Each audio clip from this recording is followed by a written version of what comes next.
Welcome to health file. General health చెకప్స్లో గుండె రక్తనాళాల్లో చిన్న పూడిక ఉందని తెలిస్తే ఎంతో కంగారు పడిపోతాం, హార్ట్ అటాక్కి గురైపోతామేమోనని భయపడిపోతాం. అదే కాళ్ళల్లో రక్తనాళాల్లో సమస్య ఉందంటే అంతగా పట్టించుకోము, ఎంత వీలైతే అంత నెగ్లెక్ట్ చేస్తూ ఉంటాం. కానీ కాళ్ళల్లో రక్తనాళాల్లో కానీ బ్లడ్ వెసల్స్లో కానీ ఏమైనా సమస్యలు ఉంటే లెగ్ అటాక్స్కి కూడా గురయ్యే రిస్క్ ఉంటుంది. మరి లెగ్ అటాక్ అంటే ఏంటి, ఈ సమస్య ఎవరిలో కనిపిస్తుంది, హార్ట్ అటాక్కి లెగ్ అటాక్స్కి ఏమైనా సంబంధం ఉంటుందా, వెరికోజ్ వెయిన్స్ లక్షణాలు ఎలా ఉంటాయి, ఎప్పుడు ట్రీట్మెంట్ గురించి తప్పనిసరిగా ఆలోచించాలి, లేజర్ ట్రీట్మెంట్తో పాటు ఇంకా కొత్త రకాల ట్రీట్మెంట్స్ ఏమన్నా అందుబాటులోకి వచ్చాయా, ఈ వివరాలన్నీ అందించడానికి ఏవిస్ హాస్పిటల్స్ ప్రముఖ ఇంటర్వెన్షనల్ రేడియాలజిస్ట్ డాక్టర్ రాజా వి కొప్పాల్ గారు మనతో ఉన్నారు. ఆయన అడిగి మరిన్ని విషయాలు తెలుసుకుందాం. నమస్తే sir, welcome to the show. నమస్కారం అండి. మీరు ఈ మధ్య చాలాసార్లు లెగ్ అటాక్ అని అవేర్నెస్ క్రియేట్ చేయడానికి ప్రయత్నిస్తూ వస్తున్నారండి. అసలు లెగ్ అటాక్ అంటే ఏంటి ఎగ్జాక్ట్గా? రైట్. సో బేసిక్గా మనము కాళ్ళకి వెళ్ళే రక్తనాళాలు అంటే వెళ్ళే ధమనులు, వచ్చేవేమో సిరలు, వీటిల్లో బ్లాకేజెస్ని రిక్వైర్డ్ అమౌంట్ ఆఫ్ సీరియస్నెస్, వీటిని రిక్వైర్డ్ అమౌంట్ ఆఫ్ అటెన్షన్ ఇవ్వట్లేదని నా ఆలోచన. దీనికి ఎవిడెన్స్ ఏంటంటే మన ఆంధ్రదేశంలో 2 రాష్ట్రాల్లో కలుపుకుంటే హార్ట్ సంబంధంలో అంటే హార్ట్కి వెళ్ళే సర్క్యులేషన్ని చెక్ చేసే డాక్టర్లు 500-600 మంది ఉంటారు ఫర్ ఎగ్జాంపుల్. వేరాజ్ మన పెరిఫరల్ వాస్కులర్ డిసీజెస్ సరిగ్గా ఎండోవాస్కులర్ పద్ధతితో పర్ఫెక్ట్గా ట్రీట్ చేసే డాక్టర్స్ సంఖ్య చూస్తే ఒక 10-15 మంది ఉంటారు. మరి సమస్య ఈక్వల్లీ కామన్ అంటే yes, it's equally common. In fact it's more common. 16-20% మందికి వారికోజ్ వెయిన్స్ ఉంటాయి. 1% ఆఫ్ పీపుల్కి ఫుట్లో అల్సర్ ఉంటుంది. ఇవన్నీ ఏంటంటే నేను కనిపెట్టేవి కాదు, ఇవన్నీ ఇంటర్నేషనల్ స్టాటిస్టిక్స్ అనమాట. ప్రపంచవ్యాప్తంగా ఇలా ఉంటాయి. మరి వీళ్ళకి సరిపోయినంత మంది డాక్టర్స్, ట్రీట్ చేసే పర్ఫెక్ట్ డిసీజ్ ట్రీట్ చేసే పర్ఫెక్షన్ ఉండే హాస్పిటల్స్ ఉన్నాయా అంటే ఆన్సర్ లేదనే చెప్పుకోవాలి. అందుకని ఈ అవేర్నెస్ పెంచడానికి ఫారిన్ కంట్రీస్ అన్నింటిలో కూడాను లెగ్ అటాక్ అనే కాన్సెప్ట్ కాయిన్ చేస్తారు. లెగ్ అటాక్ అంటే మనం ఛాతీ భాగంలో ఎక్కడ నొప్పి వచ్చినా, అది గ్యాస్ ప్రాబ్లం వల్ల అవ్వచ్చు, లేకపోతే ఏదైనా లంగ్స్ ప్రాబ్లం వల్ల అవ్వచ్చు, లేదా గుండెలో సర్క్యులేషన్ సమస్య అవ్వచ్చు. ఏదొచ్చినా కూడా ఫస్ట్ మనం వెళ్ళి ఒక ఈసీజీ తీపించుకొని ఈ ప్రాబ్లం ఉందా లేదా చెక్ చేయించుకుంటాం. ఎందుకంటే అక్కడ మోస్ట్ లైక్లీ డయాగ్నోసిస్ కాదు మనం చూసేది, మోస్ట్ సినిస్టర్ డయాగ్నోసిస్. అంటే అందులో దేనివల్ల మనకి ఎక్కువ హామీ జరుగుతుంది అని అలాంటి డయాగ్నోసిస్ ఫస్ట్ ఎక్స్క్లూడ్ చేసుకుంటాం. అదేవిధంగా కాళ్ళు ఎక్కడ నొప్పి సడన్గా పెయిన్ స్టార్ట్ అయితే డెఫినెట్గా ఒక వాస్కులర్ ప్రాబ్లం ఉండొచ్చు, దాన్ని ఎక్స్క్లూడ్ చేసుకోవడం మన విధి. అది ఎక్స్క్లూడ్ చేసుకోవడానికి డాక్టర్స్ ఎవరున్నారు, ఎవరి దగ్గరికి వెళ్తే ఎక్స్క్లూడ్ అవుతుంది అండ్ డెఫినెట్గా ఒక అవగాహన తెచ్చుకోవటం, వాళ్ళని కలిసి ప్రాబ్లమ్ సాల్వ్ చేయించుకోవడం చాలా అవసరం అనేది నా ఉద్దేశం. హార్ట్ అటాక్కి లెగ్ అటాక్ ఏమన్నా సంబంధం ఉండే రిస్క్ ఉందా? రైట్. సో హార్ట్లో వెసల్స్ బ్లాక్ అవ్వటము యూజువల్గా అథెరోస్క్లెరోసిస్ అంటే కొవ్వు పదార్థాలు చేరుకోవటం వల్ల హార్ట్లో రక్తనాళాలు బ్లాక్ అవుతాయి. అదేవిధంగా అదే కొవ్వు పదార్థాలు అదే పర్సన్లో కాళ్ళకి వెళ్ళేదాన్ని కూడా బ్లాక్ చేయొచ్చు. సో మా లిటరేచర్లో కరోనరీ ఆర్టరీయల్ డిసీజ్ అంటే హార్ట్కి వెళ్ళే రక్తనాళాలు బ్లాక్ అవ్వడం అనేది it's a high risk factor for peripheral vascular disease. అంటే అలా ఉన్న వాళ్ళలో చాలా హై రిస్క్గా కాళ్ళకి వెళ్ళే రక్తనాళాలు కూడా బ్లాక్ అవుతాయి అని మా లిటరేచర్లో రాస్తుందన్నమాట. ఎందుకంటే అవి 3 మిల్లీమీటర్ల వెసల్లు, ఇవి 3-6 మిల్లీమీటర్ల వెసల్స్. అక్కడ ఎలా కొవ్వు పేరుకోవచ్చు, అదేవిధంగా ఇక్కడ కూడా కొవ్వు పేరుకోవచ్చు. సో ఈ కొవ్వు పేరుకోవడం అనేది ఎక్కడైనా జరగవచ్చు. So definitely CID patients are at high risk for peripheral vascular diseases. అంటే ఏవైతే గుండెకి హార్ట్ అటాక్కి రిస్క్ ఫ్యాక్టర్స్ అవే లెగ్ అటాక్ కూడా రిస్క్ ఫ్యాక్టర్స్ అంటారా? అవే రిస్క్ ఫ్యాక్టర్స్. అందులో మళ్ళీ ఇది ఒక independent risk factor. So for example heart attack అంటే హార్ట్లో అథెరోస్క్లెరోసిస్ రావడానికి కారణాలు ఏంటి? కొవ్వు ఎక్కువ ఉండటం, సిగరెట్లు తాగటం, షుగర్ ఎక్కువ ఏళ్ళగా ఉండటం, ఒబేసిటీ, ఇవన్నీ రిస్క్ ఫ్యాక్టర్స్ కదా. అలానే కాళ్ళలో బ్లాకేజ్ కూడా ఇదే 4 రిస్క్ ఫ్యాక్టర్స్ ఉంటాయి. దాని పైపెచ్చు non existing CID is also risk factor. ఇది 5th రిస్క్ ఫ్యాక్టర్ అనమాట. అంటే ఆల్రెడీ హార్ట్లో వెసల్స్ బ్లాక్ అవడం అనేది అది కాళ్ళకు కూడా అయ్యే అవకాశం చాలా హై అనేది ఒక రిస్క్ ఫ్యాక్టర్, అది independent stand alone risk factor అనమాట. అదేవిధంగా రివర్స్ కూడా ట్రూ. ఎవరికైనా కాళ్ళలో బ్లాక్ ఉంటే అది independent stand alone risk factor for coronary artery disease also. So reverse కూడా ఫ్యాక్టర్. కాళ్ళల్లో రక్తనాళాల్లో బ్లాకేజెస్ ఉంటే ఆ సిమ్టమ్స్ ఎలా ఉంటాయి అంటారు? రైట్. సో కాళ్ళలో వెళ్ళే రక్తనాళాలు అంటే ఆర్టరీస్, ధమనుల యొక్క బ్లాకేజ్ ఉంటే యూజువల్గా కొంత దూరం నడిస్తే నొప్పి వేయటం, ఆ నడిచే డిస్టెన్స్ అనేది కాలక్రమేణా తగ్గిపోవటం. ఒకప్పుడు 1 కిలోమీటర్ నడిస్తే కాళ్ళ నొప్పులు వస్తే కొంతమందికి అలా కొన్ని వెళ్ళిపోతే 500 మీటర్లకి, 100 మీటర్లకి, 10 మీటర్లకి, 50 మీటర్లకి అలా రావచ్చు. అదొక ఫీచర్. రెండోది కాళ్ళు దెబ్బలు తగిలితే మానకపోవడం, నాన్ హీలింగ్ ఆఫ్ వూండ్స్. మూడోది ఏంటంటే కాళ్ళు ఆ మోకాలు కింద భాగము ఆ ఫింగర్స్ అంతా నల్లగా తయారవుతాయి, దాన్ని ట్రోఫిక్ చేంజెస్ అంటారు. అక్కడున్న రోమాలు కూడా వెళ్ళిపోతాయి అన్నమాట, వెళ్ళిపోయి చాలా స్కిన్ హెయిర్లెస్గా తయారయ్యి ట్రోఫిక్ చేంజెస్ అంటాం, అలా కూడా జరగచ్చు. అండ్ కొంతమందికి లాస్ట్ స్టేజెస్లో rest pain and tissue loss చూస్తాం. రెస్ట్ పెయిన్ అంటే రాత్రి పగలు పడుకున్నా లేకపోయినా అసలు ఏ టైంలో కూడా నొప్పి అలాగ బాధిస్తుంటుంది, అది చాలా తీవ్రమైన నొప్పి. సో అక్కడ దాకా రాకముందే దీన్ని ట్రీట్ చేయడం చాలా ఇంపార్టెంట్. సో రెస్ట్ పెయిన్ అంటాం. కొంతమందిలో ఆ రెస్ట్ పెయిన్ కూడా దాటిపోయి టిష్యూ లాస్ వస్తుంది. టిష్యూ లాస్ అంటే పుళ్ళు పడిపోవటం. కాళ్ళలో పుళ్ళు కూడా ఆర్టిరియల్ డిసీజ్లో చాలా ఫ్రీక్వెంట్గా పడతాయి. అలా అయిపోతే అప్పుడు ట్రీట్మెంట్ చాలా కష్టం అవుతుంది. టిష్యూ లాస్ కూడా వచ్చినాక అది C6 డిసీజ్ అంటాం అనమాట. అంటే 6 స్టేజ్లో రదర్ఫర్డ్ 6 స్టేజ్ అంటాం. సో 6 స్టేజ్లో అది 6వ స్టేజ్ కాబట్టి చాలా తీవ్రమైన వాస్కులర్ సమస్యగా మనం దాన్ని భావించాలి. కాల్ చేద్దామండి. హలో హలో హలో చెప్పమ్మా హలో నమస్తే అండి, మీ క్వశ్చన్ అడగండి డాక్టర్ గారిని. నమస్కారం సార్. అయ్యారు అయితే మాకు ఈ ఎడమ కాలు రెండు మధ్య నేల నుండి పైన మోకాలు నుండి పై వరకు బాగా లాగుతుందండి. ఈ 3 రోజుల నుండి సండే నుండి ఇప్పటి వరకు చాలా విపరీతమైన బాగుంది. సో అది వారికోస్ వెయిన్స్ వాస్కులర్ సమస్యలు అలా రావచ్చు, అలానే వేరే న్యూరోపతిక్ సమస్యల్లో కూడా అలా రావచ్చు. సో కరెక్ట్గా మీకు ఏ కారణంగా ఉందో మనం ఒకసారి చెక్ చేసి చూడాలండి. ఇలాంటి సివియర్ పెయిన్ ఉంటే మాత్రం నెగ్లెక్ట్ చేయకూడదు. సడన్ పెయిన్ ఉంటే అది ఎప్పుడు వదిలేయకూడదు. దాన్ని చెక్ చేసి అసలు ప్రాబ్లం ఏంటో ఐడెంటిఫై చేయాలి.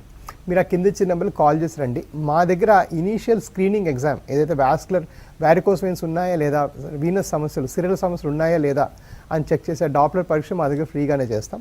సో ప్రాబ్లం ఈజీగా ఐడెంటిఫై అయిపోతుంది. అప్పుడు మీకు కరెక్ట్గా చెప్పి పంపించగలుగుతాం. ఈ కాళ్ళకి వెళ్ళే రక్తనాళాల్లో సమస్యని గుర్తించడానికి ఎలాంటి, అది కూడా డాప్లర్ టెస్ట్తో నిర్ధారించగలరా? రైట్. సో కాళ్ళకి వెళ్ళే రక్తనాళాల సమస్య కూడా డాప్లర్ టెస్ట్ నిర్ధారించవచ్చు. అంటే మన దగ్గర స్టాండర్డ్ ప్రాక్టీస్గా మేము అందరు పేషెంట్స్కి ఈ వీనస్ డాప్లర్ అంటే వెనక్కి వచ్చే సిరల్ సమస్య ఫ్రీగా స్కాన్ చేస్తాము ఫర్ షూర్. ఈ వెళ్ళేవి డాప్లర్ ఆర్టీరియల్ డాప్లర్ కొంచెం టైం కన్స్యూమింగ్, సో అందరికీ అవసరం ఉంటే తప్ప మేము అది చేయమన్నమాట. బట్ ఎస్, అది డాప్లర్ ఎగ్జామ్లో కనుక్కోవచ్చు. లేదా ఇంకొంచెం ఇంకా క్లారిటీగా మనం స్టెంట్ ఎక్కడ వేయాలి, స్టెంట్ ఎలా వేయాలి, అలాంటి క్వశ్చన్స్ ఏమైనా మన మైండ్లో ఉంటే ఒకసారి యాంజియోగ్రామ్ కూడా, ఈ రోజుల్లో యాంజియోగ్రామ్కి మొత్తం గుచ్చకుండానే బయటే చేస్తారు, MR యాంజియోగ్రామ్ అని ఉంటుంది. దానిలో కూడా ఇంకా క్లారిటీగా అసలు వెసల్స్ ఎక్కడెక్కడ బ్లాక్ ఉన్నాయని క్లియర్గా తెలిసిపోతే ఆ బ్లాక్ మనం క్లియర్ చేస్తే తగ్గిపోతాయి. ఏవీస్ హాస్పిటల్లో అంటే thousands of varicose veins treatments అందిస్తున్నారు. మరి ఈ రక్తనాళాలకు సంబంధించిన సమస్యకు కూడా ట్రీట్మెంట్ ఉందా? రైట్. సో వారికోస్ వెయిన్స్ కూడా ఒక ఫార్మ్ ఆఫ్ రక్తనాళాలే. బట్ ఎస్, మా దగ్గర వాస్కులర్ సమస్యలు అన్నిటికీ ట్రీట్మెంట్ ఉందన్నమాట. సో ఒక్క వారికోస్ వెయిన్స్ అనుకోకూడదు. Varicose veins most common problem కాబట్టి ఈజీగా చూడగలుగుతాం, చూస్తే కనిపిస్తుంది, ఈజీగా ఐడెంటిఫై అవుతారు. చాలామంది వాళ్ళ కాళ్ళలో ఉంటాయి కాబట్టి మేము అలా ప్రజెంట్ చేస్తాము. బట్ ఆల్ వాస్కులర్ సమస్యలు అన్నిటికీ కూడాను మా దగ్గర ట్రీట్మెంట్ ఫెసిలిటీ ఉంది. So where India's only stand alone vascular surgery hospital. So vascular surgeries అన్నీ కూడా చేసే ఒకే హాస్పిటల్ ఇదనమాట. సో మా దగ్గర హయ్యెస్ట్ నెంబర్ జరుగుతాయి, 400కు మించి వాస్కులర్ సమస్యలకి vascular patients per month treat చేస్తాం. మాకు 12 బ్రాంచీలు ఉన్నాయి. సో అన్ని రకాల సమస్యలు కూడా ఆబ్వియస్లీ ట్రీట్ చేస్తాం. అంటే కాళ్ళకు వెళ్ళే రక్తనాళాల సమస్యలు లెగ్ అటాక్కి దారితీస్తుంది అంటే మీరు ట్రీట్మెంట్ అంటే వాటికి స్టెంటింగ్తోనే చేస్తారు? రైట్. సో స్టెంటింగ్ కొన్నిసార్లు సో మెజారిటీగా కాళ్ళకి వెళ్ళే రక్తనాళాల బ్లాక్ అయితే దాని లోపల స్టెంట్ వేయాల్సిన అవసరం వస్తుంది. కొన్నిసార్లు ఏంటంటే ఒక వెసల్ ఒక 2 దగ్గర ఇలా విభజించుకునే దగ్గర కూడా ఇన్వాల్వ్ అయ్యి అలా ఉంటే ఆ బ్లాకేజ్ మరి అధికంగా ఉంటే దానికి బైపాస్ కూడా చేయాల్సి వస్తుంది. బైపాసెస్ కూడా మా దగ్గర చాలా జరుగుతాయి. నేను చేయను, నా వాస్కులర్ కొలీగ్స్ చేస్తారు. ఇది కాకుండా కొన్నిసార్లు ఈ కరోనా టైంలో వేరే కారణాల వల్ల కూడాను చిన్న క్లాట్ ముద్దల్లా కూడా ఆర్టరీస్లో బ్లాక్ అయిపోతాయి. సో దానికి స్టెంట్ అవసరం లేదు, దాని లోపల లిక్విడ్ లాగా ఎక్కించి ఆ క్లాట్ని తీసేస్తాం, సిరింజ్తో తీసేస్తాం అనమాట. సో దాన్ని థ్రాంబోలైసిస్ థ్రాంబెక్టమీ అంటాం. సో థ్రాంబోలైసిస్ కరోనా అప్పుడు చాలా వచ్చేవన్నమాట ఆ కేసెస్. ఎందుకంటే కరోనాలో మీకు ఓవరాల్గా బాడీలో అధికంగా క్లాట్స్ వచ్చే అవకాశం ఉంటుంది కాబట్టి ఇలా రక్తనాళం దాని మట్టిగా ఆటోమేటిక్గా క్లాట్ అయిపోయేది కాబట్టి అవి కూడా చాలా కేసెస్ చేస్తాం. సో రకరకాల ఆర్టీరియల్ ప్రాసెస్ ఉంటాయి. ఎస్, మీరు చెప్పినట్టుగా మోస్ట్ కామన్ స్టెంట్ చేస్తాం.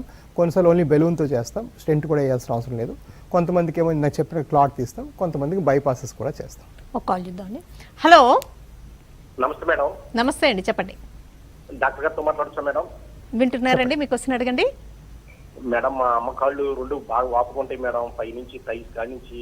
అది దానికి సొల్యూషన్ ఏమైనా ఉందా అని కనుక్కున్నాను మేడం. కాస్ట్ ఎంత అయితే కనుక్కున్నాను మేడం. అలాగే. సో బేసిక్గా ఈ వాపు ఎందుకు వచ్చింది అది మనకు తెలియడం ముఖ్యం.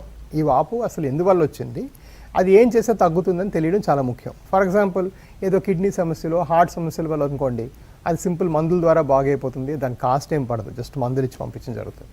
లేదు అది బోధకాళ్ళు, లేదంటే బాగా ఒబీస్గా లావుగా ఉండే వాళ్ళలో చాలా అధికంగా బోధకాలు చూస్తాం, అంటే కాళ్ళలో వాపు వస్తుంది. అలా ఉంటే దానికి కొన్ని కట్లు కట్టి మిషన్ పెడితే తగ్గిపోతుంది, దానికి ఏం ఆపరేషన్ అక్కర్లేదు. మరికొంతమందికి నేను ఇందాక చెప్పినట్టుగా వ్యారికోస్ వెయిన్స్, అంటే కాళ్ళలో రక్త సరఫరా సర్క్యులేటరీ డిఫెక్ట్ ఉండాలి. సర్క్యులేటరీ డిఫెక్ట్ ఉంటే ఆ డిఫెక్ట్ బాగు చేస్తే తప్ప ఈ వాపు తగ్గదు. సో ఎస్, వాపు అనేది బయటికి కనిపించే అవతారం. ఈ అవతారం వెనుకుండే ఏ రూపం అనేది మనం తెలియటానికి ఆ టెస్ట్లు, ఆ కరెక్ట్ ఆ టైప్ ఆఫ్ సైంటిఫిక్ సిస్టమ్ ఉంటే అది తెలుస్తుంది. కాకపోతే ఒకటి, మా దగ్గర ఇలా వాపు ఉండే వాళ్ళే నెలకు ఒక 500-600 మంది ఈ వయసు వాళ్ళు అలా వస్తారు. సో ఆబ్వియస్లీ మాకు దీనిలో డీప్ ఎక్స్పర్టైజ్ ఉంది, ఎందుకంటే ఇదే ఫీల్డ్లో ఉన్నాం కాబట్టి. వాస్కులర్ సమస్యలు ఇవే ట్రీట్ చేస్తున్నాం, లింఫెడిమా, బోధకాలు, వీటికి ట్రీట్మెంట్ ఇవ్వడమే మా స్పెషాలిటీ. కాబట్టి డెఫినెట్గా దీన్ని తగ్గించే అవకాశం ఎక్కువ. ఈ కింది ఇచ్చే నెంబర్కి కాల్ చేసి రండి. నేను అలా కాకుండా 2 వారాలకు ఒకసారి విజయవాడ, వైజాగ్ కూడా వెళ్తుంటాను. వచ్చే ఆదివారం వైజాగ్, ఆ తర్వాత శనివారం విజయవాడలో ఉంటాను. సో మీరు ఎప్పుడైనా ఎక్కడైనా మీరు నాకు సంప్రదించవచ్చు. అలానే మా బ్రాంచ్లు రాజమండ్రి, తిరుపతి, వేరే ప్రదేశాలు కూడా ఉన్నాయి. మీరు ఎక్కడైనా కాల్ చేసి వచ్చి కలవచ్చు. షార్ట్ బ్రేక్ తీసుకుందామండి. బ్రేక్ తర్వాత అంటే ఇప్పుడు దాకా మనం కాళ్ళలో రక్తనాళాల సమస్యల గురించి డిస్కస్ చేసాం. వెయిన్స్కి సంబంధించి, సిరల్కి సంబంధించిన సమస్యలు ఎలా ఉన్నాయి, వెరికోజ్ వెయిన్స్కి లేటెస్ట్ ట్రీట్మెంట్స్ ఏంటి డిస్కస్ చేద్దాం. Welcome back to health file.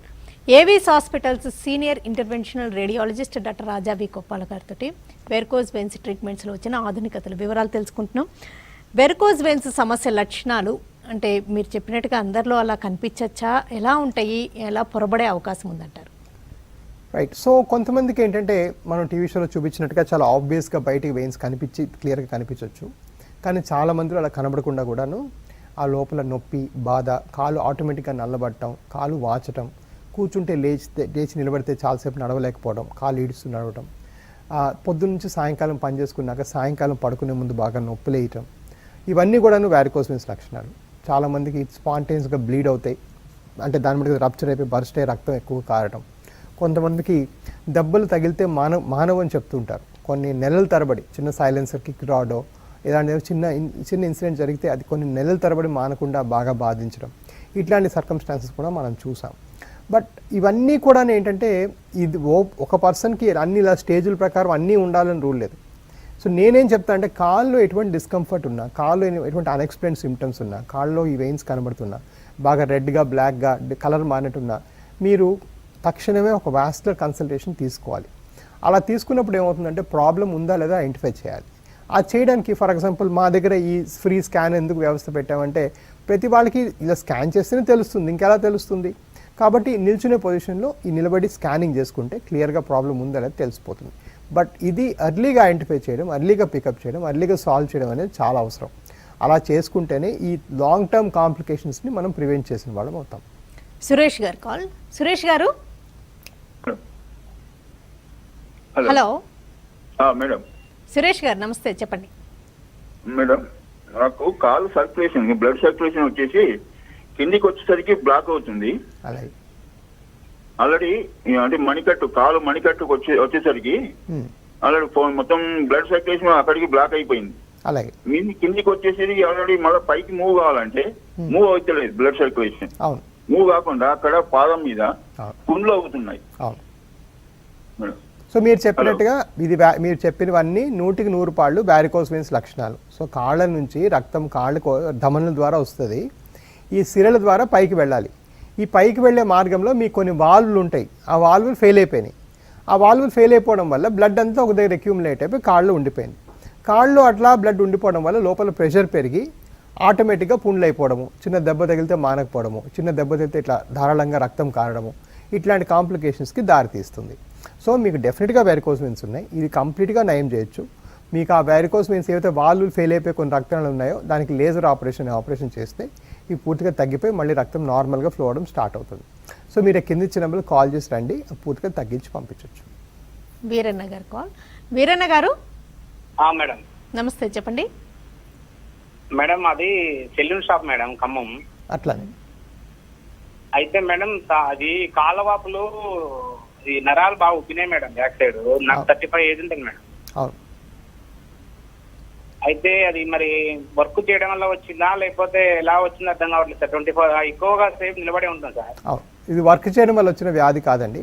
చాలామంది అనుకుంటారు నిల్చొని చేయడం వల్ల వారికోస్ వెయిన్స్ వచ్చాయని. అది యాక్చువల్గా అపోహ. వెరికోస్ వెయిన్స్ అనేది అత్యధికంగా జెనెటిక్స్ వల్ల వస్తుంది. అంటే మీకు ఫ్యామిలీలో ఎవరికో ఉంటుంది, మీకు ఫ్యామిలీ టెండెన్సీ ఉంది, మీకు జనువుల్లో ఇది రాసిపెట్టింది కాబట్టి ఈ వ్యాధి వచ్చింది. కాకపోతే వచ్చిన తీవ్రత మాత్రం కొంచెం నిలబడి ఎక్కువ జాబ్ చేసుకునే వాళ్ళు అధికంగా చూస్తాం. సో దీనికి మాత్రం ట్రీట్మెంట్ చేయడం అవసరం. ఈ ఉబ్బిన నరాల లోపల చిన్న చిన్న క్లాట్స్ ఏర్పడే అవకాశం ఉంటుంది, లేదంటే పుండ్లు పడే అవకాశం ఉంటుంది, బర్స్ట్ అయ్యి రక్తం కారిపోయే అవకాశం ఉంటుంది, రకరకాల సమస్యలకి దారితీస్తుంది. అలాంటి వాటికి మీరు లోనవ్వకుండా ఉండాలి అంటే మీకు ఒక చిన్న లేజర్ అనే ఆపరేషన్ చేస్తాం. చిన్న సూది పెట్టి లోపల వైర్ పంపించి ఈ వెయిన్స్ అన్నీ ఆటోమేటిక్గా కరిగించేస్తాం. చేసుకుంటే పూర్తిగా తగ్గిపోతాయి. మరుసటి రోజు నుంచి మీరు పనులని యథావిధిగా మళ్ళీ ఆరంభించుకోవచ్చు. మీ కింది ఇచ్చిన నెంబర్కి కాల్ చేసి రండి. మీకు ఏమన్నా ఇక్కడ రావడం ఇప్పుడు అప్పుడే వీలు పడకపోతే 27వ తారీఖున మేము భద్రాచలంలో క్యాంప్ చేస్తా ఉన్నాం, ఫ్రీ క్యాంపు. అక్కడికి వచ్చి కూడా మీరు చూపించవచ్చు. మీరు ఎప్పుడు చెప్తారు laser treatment with in few అవర్స్లో ఎంత సివియర్గా ఉన్న ప్రాబ్లమ్కి సొల్యూషన్ ఉంటుంది అంటుంటారు. అండ్ స్కిన్ ప్రాబ్లం అంటే స్కిన్ అల్సర్స్ ఉంటే కొంచెం number of sittings, number of times visits ఉంటాయి. రీఅకరెన్స్ అనేది ఇన్ని వేల ట్రీట్మెంట్స్ అందించాక మీరు ఎంతమందిలో చూశారు? రైట్ అండి. సో ఈ రెకరెన్స్ అంటే ఈ వెరికోస్ వెయిన్స్ ఆపరేషన్ చేసినాక మళ్ళీ వెనక్కి వస్తాయా అనేది ఒక ప్రశ్న. ఈ ప్రశ్నకి జవాబు చెప్పే ముందు 2-3 విషయాలు చెప్పాలండి. ఒకటి ఏంటంటే ఇప్పుడు దాకా ఎంబీబీఎస్ సబ్జెక్ట్లో మెడిసిన్లో 100% సక్సెస్ అయ్యే ఆపరేషన్ ఇంకా పుట్టలేదు. అది ఎప్పటికీ పుట్టదు. ఎందుచేత అంటే ఒక వ్యాధి అనేటప్పటికీ దానిలో టెక్నికల్ ఫ్యాక్టర్స్ ఉంటాయి, డాక్టర్ హస్తవాసి ఉంటుంది, పేషెంట్ అదృష్టం ఉంటుంది, పేషెంట్ జెనెటిక్ టెండెన్సీ ఉంటుంది. ఇట్లా చాలా చాలా చాలా సిస్టమ్స్ కలిసి మనం అందరం కలిసి చేసుకునేది హెల్త్ కేర్. హెల్త్ కేర్ అనేది ఏంటంటే ఒక వస్తువు కొనుక్కున్నట్టు 100% గ్యారంటీ ఇచ్చే వస్తువు కొనుక్కొని తీసుకున్నట్టు కాదు. అలా ఎప్పుడు కూడా మనం యోచించకూడదు. సో ఇది విషయం మైండ్లో పెట్టుకుని మేము ఫర్ ఎగ్జాంపుల్ పుస్తకాల్లో చూసామంటే ఈ వారికోస్ వెయిన్స్కి కొత్త లేజర్ పద్ధతిలో చేసే సక్సెస్ రేట్ 97% అని ఉంటుంది. 97% కన్నా ఇంకా మా సక్సెస్ రేట్ ఇంకా ఎక్కువ. మా ఏవిస్ హాస్పిటల్ 99కి మించి సక్సెస్ రేట్ ఉంటుంది. అది వేరే సంగతి. బట్ డెఫినెట్గా 1% వరకు మళ్ళీ వెనక్కి రావచ్చు, అందులో సందేహమే లేదు. అది నేను చేసినా రావచ్చు, ఎవరు చేసినా కూడా రావచ్చు. కాకపోతే మా దగ్గర ఏంటంటే వెనకొచ్చి ఏమైనా వెయిన్స్ మళ్ళీ కనిపించాయంటే వాళ్ళందరికీ ఫ్రీగానే రీడూ చేస్తాం. మేము మళ్ళీ ఎప్పుడు ఫ్యూచర్లో వాళ్ళ దగ్గర డబ్బులు తీసుకోం, అది వేరే విషయం. బట్ ఓవరాల్గా ఏంటంటే ఎప్పుడు కూడా హెల్త్ కేర్ మనం డెసిషన్ తీసుకున్నప్పుడు 100, 99 ఇట్లాంటి పాయింట్లను తీసుకోకూడదు. ఇది తీసుకునే నా జీవితము, ఇది తీసుకోకపోతే నా జీవితం కన్నా బెటర్గా ఉంటుందా లేదా. ఫర్ ఎగ్జాంపుల్ గుండెలో స్టెంట్ వేసుకున్నాం అనుకో, ఆ తర్వాత 5 ఏళ్ళతో ఆ స్టెంట్ బ్లాక్ అవ్వచ్చు, లేకపోతే ఇంకో దగ్గర ఇంకో బ్లాక్ రావచ్చు, లేదా 10 ఏళ్ళతో ప్రాణమే పోవచ్చు గుండె సమస్య వచ్చి. కాకపోతే ఇప్పుడు కానీ స్టెంట్ వేయకపోతే లైఫ్ ఇంకా దుర్లభంగా ఉంటుంది కాబట్టి స్టెంట్ వేస్తాం. ఇది బ్లాక్ ఫ్యూచర్లో అవ్వకూడదని ఏం. ఒకసారి జ్వరం వస్తే మాత్ర ఇచ్చామనుకోండి, ఆ మాత్ర ఇస్తే జ్వరం తగ్గుతుందని ఇస్తాం, ఫ్యూచర్లో జ్వరం రాకూడదు నియం. సో ఏ ట్రీట్మెంట్ కూడా ఏంటంటే ఒక పర్మనెన్సీయో 100% ఆశించి చేయకూడదు. ఓవరాల్గా మాత్రం ఇది చేస్తే లైఫ్ చాలా క్వాలిటీ ఆఫ్ లైఫ్ బెటర్గా ఉంటుంది. ఇట్లాంటి కాంప్లికేషన్ దారితీయదు. ఇప్పుడు మనం వ్యూవర్ చెప్పారు ఆయన తరచూ పుండ్లు పడుతున్నాయని, అట్లాంటి కాంప్లికేషన్స్ ఏవి ఉండవు. లైఫ్ చాలా ఇంప్రూవ్ అవుతుంది, కాలు బాగా నడుచుకుంటారు. అందుకోసం చేస్తాం. 100% అనేది కొంచెం కష్టమైన విషయం. వెరికోస్ వెయిన్స్కి లేజర్ ట్రీట్మెంట్తో పాటు మీరు నవేడేస్ గ్లూ ట్రీట్మెంట్ కూడా అందిస్తున్నారు కదండి. ఎవరికైనా లేజర్ కుదరదు గ్లూ ట్రీట్మెంట్ తీసుకోండి అని చెప్పడం కూడా జరుగుతుందా? అది ఒక ఆప్షనా లేకపోతే ఎలా కన్సిడర్ చేస్తుంటారు? రైట్. సో ఇప్పుడు ఏంటంటే మనం బ్రాడ్గా మాట్లాడుకుంటే ఒకప్పుడు కట్ చేసి తీసేవాళ్ళం, అంటే ఓపెన్ చేసి వెయిన్స్ని తీసేవాళ్ళం. ఇప్పుడు కొత్తగా అయ్యే ప్రొసీజర్స్ అన్నీ కూడా ఎండోవాస్కులర్, అంటే రక్తనాళం లోపల నుంచి చేసే ప్రొసీజర్లు. ఎక్కడా కట్ చేయాల్సిన అవసరం లేకుండా ఆ రక్తనాళం లోపలికి వెళ్ళి చేసుకునే ప్రొసీజర్లు. ఇందాక మనం స్టెంట్ గురించి మాట్లాడాం, ఇప్పుడు మనం లేజర్ గురించి మాట్లాడుతున్నాం. స్టెంట్ ఆర్టరీస్కి చేస్తాం, లేజర్ వెయిన్స్కి చేస్తాం. సో ఈ వెయిన్స్కి ఏమో మనం లోపల చిన్న పుల్ల పెట్టి లోపలికి వైర్ పంపించి దాన్ని మెల్లగా కరగబెడితే దాన్ని లేజర్ అంటాం. అదేవిధంగా ఒక పుల్ల పెట్టి లోపల ఒక చిన్న జిగురు లాంటిది విడిచిపెడితే దాన్ని గ్లూ అంటాం. ఈ గ్లూ చేసుకుంటే లేజర్ అయ్యేంత నొప్పి కూడా ఉండదు. లేజర్లో కూడా చాలా తక్కువ నొప్పి. లేజర్ కూడా 15-minute ప్రొసీజర్, అయినా 3-4 అవర్స్కి వెళ్ళిపోవచ్చు. ఈ గ్లూ అంటే ఇంకా ఫాస్ట్గా వెళ్ళిపోవచ్చు, ఎక్కడ కట్ చేయడం కుట్లేయడం ఉండదు. అండ్ గ్లూలో రికవరీ కూడా చాలా ఫాస్ట్గా ఉంటుంది. కానీ డెఫినెట్గా గ్లూ అనేది ఆ సింగిల్ టైం ఒకటే యూజ్ చేస్తాం కాబట్టి దానికి కొంత కాస్ట్ దాంతో అసోసియేటెడ్గా ఉంటుంది. మరి గ్లూ ఎవరిలో లేజర్ ఎవరిలో అంటే కొంతవరకు వాళ్ళ ప్రిఫరెన్స్ అండి. వాళ్ళ పేయింగ్ కెపాసిటీ, ఇన్సూరెన్స్ ఉన్న పేషెంట్స్ వాళ్ళందరూ ఎక్కువగా గ్లూ ప్రిఫర్ చేస్తారు. ఓవరాల్గా గ్లూ డెఫినెట్గా least painful procedure in the entire spectrum, no doubt. And కొన్నిసార్లు కొంచెం ఓల్డర్ లేడీస్, కాస్త థై ఏరియాలో కాస్త లావుగా ఉండేవాళ్ళు, అలాంటి వాళ్ళలో కొంతవరకు గ్లూ చేసుకుంటే బెటర్. ఎందుకంటే కాళ్ళు తర్వాత వాచినట్టు లేదా తొడలు తగినట్టు అట్లా ఉండవు కాబట్టి కొంతమంది లేడీస్లో, ఎల్డర్ పర్సన్స్లో గ్లూ కొంత బెటర్ అనేది కొంతవరకు ఎవిడెన్స్ ఉంది. అలా నేను ప్రిఫరెన్స్ ఇచ్చి ఎవరికి పుష్ చేయను, ఎందుకంటే దానిలో కాస్ట్ తేడా వ్యత్యాసం కూడా ఉంటుంది. ఆ డిఫరెన్సెస్ అన్నీ ఎక్స్ప్లెయిన్ చేసి వాళ్ళు మట్టుకు వాళ్ళు డిసైడ్ చేసుకోవడానికి హెల్ప్ చేస్తామని, తోడ్పడతామంతే. బట్ అగైన్ గ్లూ కూడా మేము ఇండియాలో హైయెస్ట్ నెంబర్ ఆఫ్ గ్లూ చేస్తున్నాం పేషెంట్స్, ఎందుకంటే మా ఓవరాల్ నెంబరే చాలా ఎక్కువ కాబట్టి 450కి మించి ఆపరేషన్ చేస్తాం నెలకి. వెరికోస్ వెయిన్స్కి అంటే ఈ లేజర్ థెరపీ అయినా లేకపోతే గ్లూ ట్రీట్మెంట్ అయినా ఈ రెండు లోకల్ ఎనస్థీషియాలోనే చేస్తారు? రైట్, అన్నీ కూడా కంప్లీట్గా లోకల్ ఎనస్థీసియా చేస్తామండి. కాకపోతే ఈ పేషెంట్స్ అందరికీ మ్యాక్ అనే కాన్సెప్ట్లో తీసుకెళ్తాం. లేజర్ అండ్ లేజర్ వాళ్ళకి ఏంటంటే వాళ్ళకి ఐవీ పెట్టుకొని అవసరం ఉంటే కొంచెం ఎనస్థీసియా ఇవ్వడానికి ప్రిపేర్డ్గా డాక్టర్ గారు ఉంటారు, ఎనస్థీసియా డాక్టర్ కూడా పక్కన ఉంటారు. దాన్ని మానిటర్డ్ ఎనస్థీసియా కేర్ అంటాం. కానీ చాలామందికి అది అవసరం లేకుండా జస్ట్ లోకల్ ఎనస్థీసియా చేసేస్తాం. గ్లూ అనుకోండి, అది కూడా అవసరం లేకుండా ఓన్లీ లోకల్ ఎనస్థీసియా చేస్తాం. ఎందుకంటే ఎక్కడ కట్ చేయడము, కుట్లేయడము, మత్తీయడం ఏమి ఉండదు.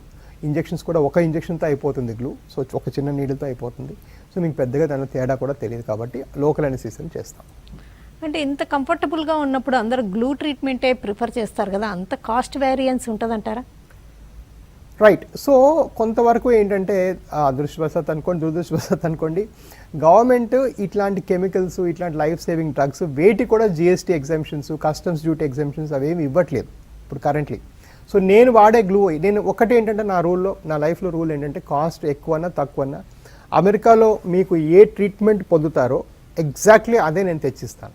నేను ఆ కాస్ట్ రీజన్స్ కోసం ఇక్కడ కార్నర్స్ కట్ చేయడం, అక్కడ కార్నర్స్ కట్ చేయడం, నా క్వాలిటీ మీద చాలా ఫోకస్ చాలా ఎక్కువ. సో నేను వాడే గ్లూ ప్యూర్లీ అమెరికన్ గ్లూ అండి. అది అన్ఫార్చునేట్లీ అక్కడి నుంచి రావడానికి గవర్నమెంట్ కస్టమ్స్ డ్యూటీస్ ఇవన్నీ కలుపుకొని కొంచెం ఎక్కువనే అవుతుంది. సో ఆ డెఫినెట్గా కాస్ట్ డిఫరెన్స్ ఆ మాత్రం ఉంది మరి. బట్ అన్ఫార్చునేట్లీ అంటే ఇది ఎలా అంటే నేను పేషెంట్స్కి ఎలా చెప్తా అంటే బేసిక్గా మనం తినాలనుకుంటే 5 స్టార్ హోటల్ ఉంది, మామూలు హోటల్ ఉంది. లేజర్ అనేది మామూలు హోటల్, అక్కడ కూడా ఈక్వల్లీ గుడ్ ఫుడ్ దొరుకుతుంది. అండ్ 5 స్టార్ మనకు కావాల్సి కొంతమంది ఎవరైతే ఎఫోర్డ్ చేసుకోగలుగుతారో, ఎవరికైతే ఇన్సూరెన్సెస్ ఉన్నాయో వాళ్ళు అది ఎఫోర్డ్ చేసుకొని చేయించుకోవచ్చు. బట్ ఆ కాస్ట్ తగ్గించే ప్రయాసలో నేనేదో నాసిరకం ప్రోడక్ట్ వాడేసి ఏదో ఇండియన్ గ్లూ లేకపోతే ఏదో గవర్నమెంట్ అప్రూవల్స్ లేని గ్లూలో చాలామంది చేస్తుంటారు. అలాంటి ప్రయాసాలు మాత్రం ఎక్స్పెరిమెంట్స్ మాత్రం నా పేషెంట్స్ మీద నేను చేయదలుచుకోలేదు. ఓకేనండి డాక్టర్ రాజా వి గోపాల్ గారు, కాళ్ళకి సంబంధించిన రక్తనాళాలు లేకపోతే సిరలకు సంబంధించిన సమస్యలు ఏంటి, వాటి ట్రీట్మెంట్స్ ఏంటి, స్టెంట్స్ ఎప్పుడు వేస్తుంటారు, లేజర్ ట్రీట్మెంట్తో పాటు నవేడేస్ వెరికోస్ వెయిన్స్కి గ్లూ ట్రీట్మెంట్ వివరాలు అందించినందుకు థ్యాంక్స్ అలాట్ అండి. ఇది వాళ్ళ health file. Keep watching TV5.